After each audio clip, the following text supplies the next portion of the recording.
Salam uşaqlar, bugünkü mövzumuz maqnit sahəsidir. Əvvəlcə öyrənək maqnit nədir? Maqnitlənmə xassəsini uzun müddət özündə saxlayan maddələrə sabit maqnitlər deyilir. Maqnitin iki qütbü var, şimal qütbü və cənub qütbü. Maqnitin ən güclü olan hissələri də məhz şimal və cənub qütbləridir. Daxilində isə maqnitlənmə bir qədər zəifləyir. Ümumiyyətlə maqnitlərin bir neçə növü var. Çubuq şəkilli, düz şəkilli maqnitlər və yaxud da nal şəkilli maqnitlər. Maqnitlər özləri də müəyyən qarşılıqlı təsirdə ola bilirlər. Eyni adlı maqnitlər bir-birini itələyirlər. Məsələn, N və N qütbü, S və S qütbü bir-birini itələyəcək. N və S qütbləri, yəni əks adlı qütblər isə bir-birini cəzb edir. Bununla bağlı bir məsələyə baxsaq, deyir ki, çəksiz iplə bağlanmış maqnitlər bir-birini cəzb edir və tarazlıqdadır. Əgər bu maqnitlər bir-birini cəzb edirsə, deməli, A və B qütbləri müxtəlif qütblərdir. Müxtəlif qütblər dedik ki, bir-birini cəzb edir, eyni adlı qütblər isə bir-birini itələyir. Əgər bu cisimlər tarazlıqda qalıbsa, bu zaman biz deyə bilərik ki, burada tarazlıqdan söhbət gedirsə, gərilmə qüvvələri bir-birinə bərabərdir. Ona görə də ikinci və dördüncünü götürürük. Maqnitin özünəməxsus xassələrindən biri də onun qütblərini saxlamasıdır. Məsələn, biz bu maqniti bir neçə hissəyə bölsək, iki maqnit əmələ gələcək və hər iki maqnitin yenə də şimal və cənub qütbləri öz yerində qalacaq. Eyni şəkildə həmin maqnitləri də ayrıca bölsək, yenə də şimal və cənub qütbü olaraq nə qədər hissəyə bölsən, şimal və cənub qütbü olaraq iki qütbə ayrılacaqdır. Ümumiyyətlə maqnit sahəsindən danışsaq, hər bir cərəyanlı naqilin ətrafında maqnit sahəsi yaranır. Cərəyanlı naqil deyirik ona görə ki, axan cərəyandan biz danışırıq. Yəni, hərəkətdə olan zərrəciklər maqnit sahəsi yaradır.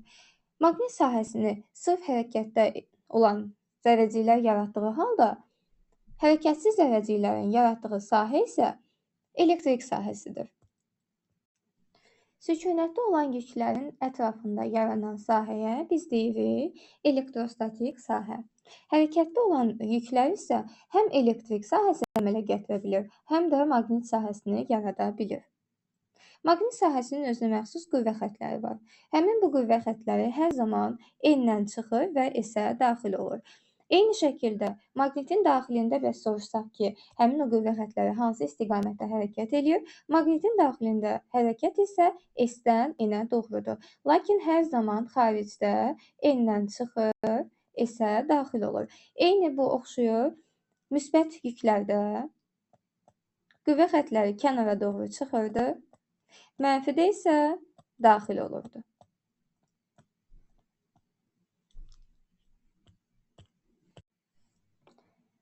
Qüvvə xəttlərinin özünəməxsus xassələri var.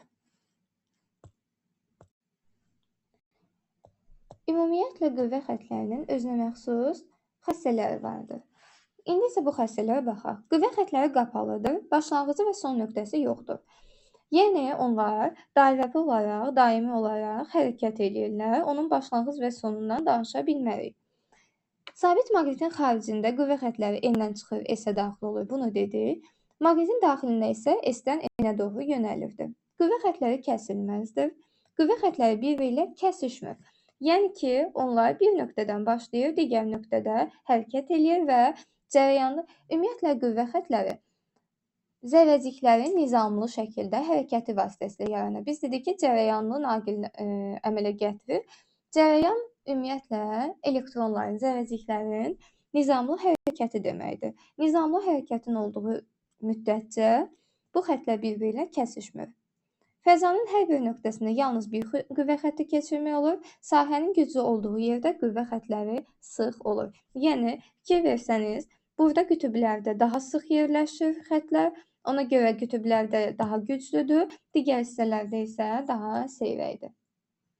Ümumiyyətlə, qapalı qüvvə xəttlərinə malik olan sahələrə biz burulğanlı sahələr deyirik. Burulğanlı sahə, elə maqnit sahəsi özü də burulğanlı sahədir.